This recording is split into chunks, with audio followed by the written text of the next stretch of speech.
Hi, thank you for coming here today. And today I'm actually going to interview you about influencer marketing, specifically in the beauty industry. Alright, to start off the interview, can you introduce yourself, your name, age, and occupation? Yeah, I'm Chloe, 19, student from Temasek Poly, studying communications and media management. Alright, I want to start by asking you some stuff about makeup and the beauty industry in general first. How often do you use makeup? Every time I go out, so like maybe almost every day. And how often do you purchase makeup, say within a year? I go about every 2 months. Every 2 months. Yeah. And this is for concealers mainly, is it? Yeah. Concealers. How about eyeshadows? Eyeshadow palettes? Maybe about a year and a half. A year and a half. But maybe that's more like not out of necessity. Okay.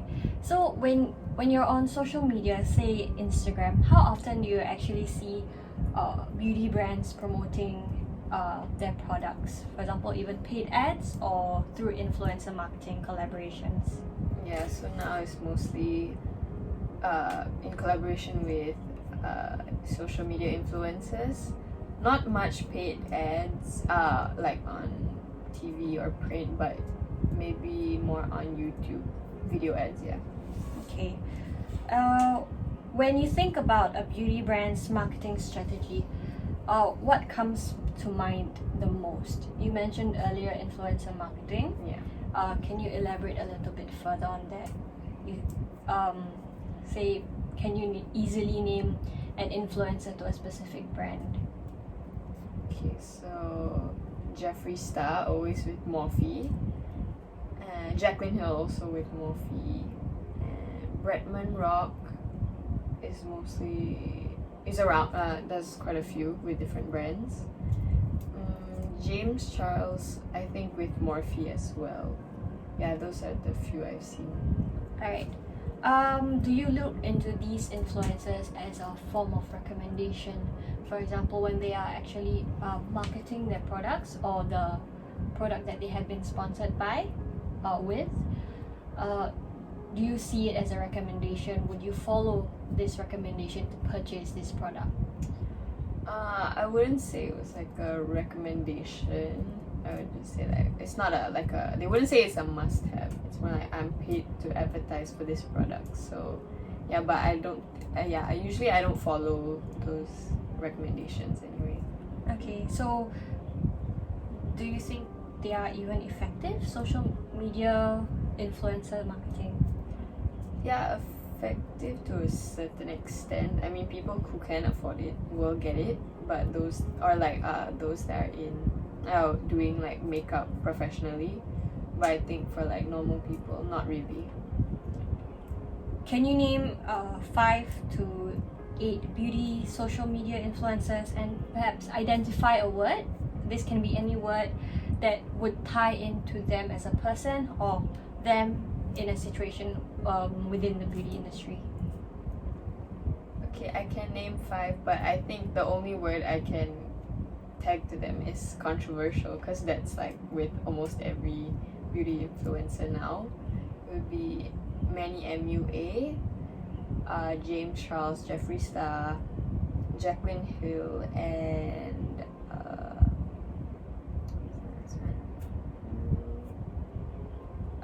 Laura Lee. Laura Lee. If I name you 3 influencers, right? 3 other influencers, those that you did not mention, can you perhaps give me 1 word to each of them as well? Okay. Nikki Tutorials.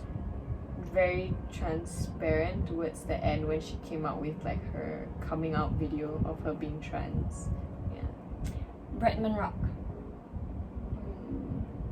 I'll say, can it be the same word? Which Transparent. word? Transparent. Yeah. Okay. Tati Beauty. Tati Beauty, I think more like she's also, it's like a little bit controversial. Yeah. Okay. You used the word controversial quite a lot when you described the influencers. Can you elaborate further on it?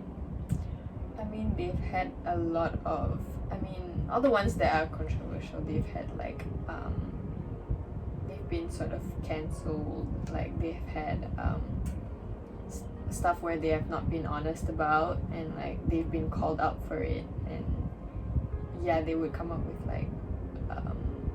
like Jeffree Star being like racist in the past, and like it's not really, they would release like apology videos, but it's not really like, you don't know if they're really honest, like they really changed kind of thing. Okay. With all these controversies, how do you feel about social media influencers and the power that they have?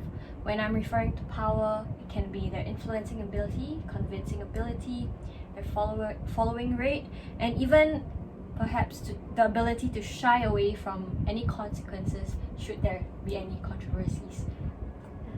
I think there are some that are able to shy away from controversies, but that's only with like a small group of people where they like don't really, they still want to watch the content because it's interesting, but that group doesn't really look at like their actions, the influencers' actions. So yeah. As for you as a person, would you support these influencers and the brands that they are collaborating with should there be these controversies, such as you mentioned racism? Okay, first, I already don't support people like Jeffree Star, and like I stopped watching his videos entirely, and I did want to purchase a few of his products with like collaboration with like Morphe, but I just didn't have the money to get it. But like now looking at what has come up, I would never purchase it. Yeah. Do you think people who are still supporting, aside from entertainment value, do you think the people who are still supporting them are condoning these actions or behaviors, and would you consider them as unethical towards the brand that they are collaborating with? You mean the customers or consumers? So for example, the consumers, they are saying this is, you did this, but it's okay. I'm gonna continue supporting you by purchasing your products. I'm gonna support you and stand up for you. Say it's in the past, blah blah blah. I mean,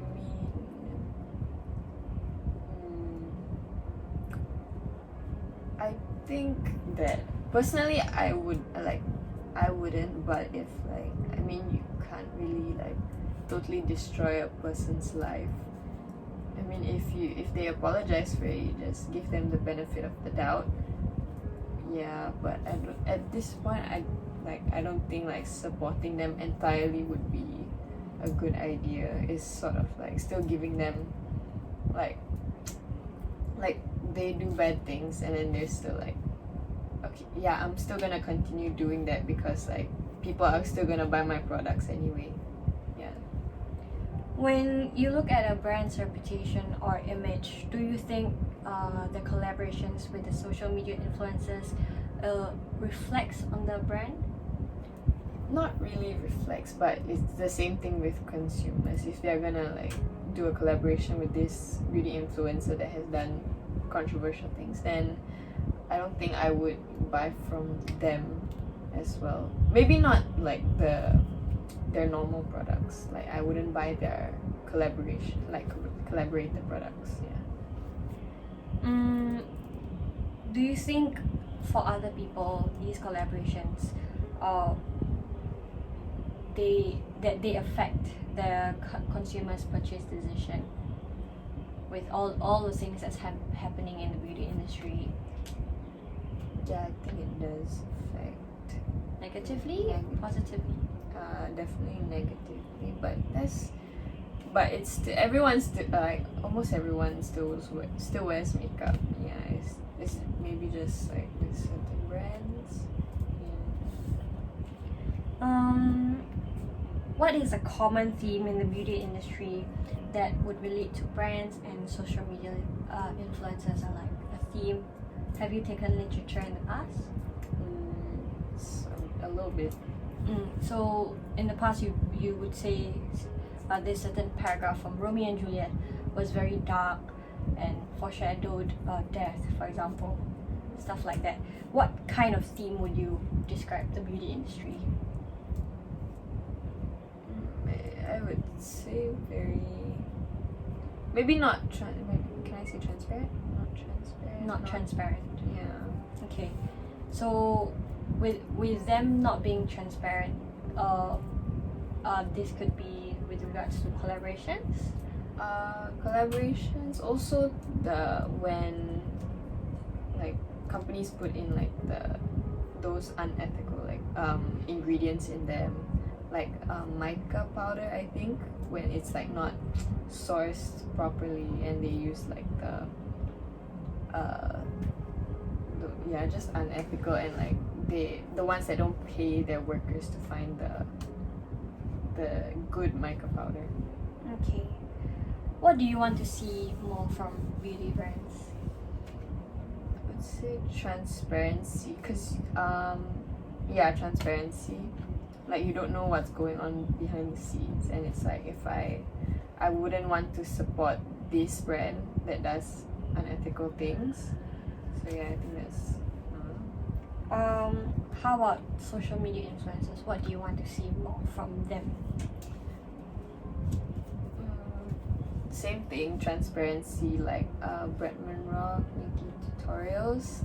They're more of the Bretman Rock is definitely like his content is interesting, but yet totally transparent, which is why I appreciate it the most. Yeah. Okay.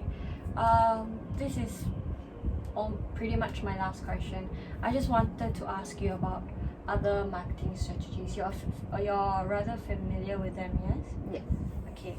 So when it comes to social media influencers, of course there's micro influencers, those that has under 10k, and then there's macro influencers.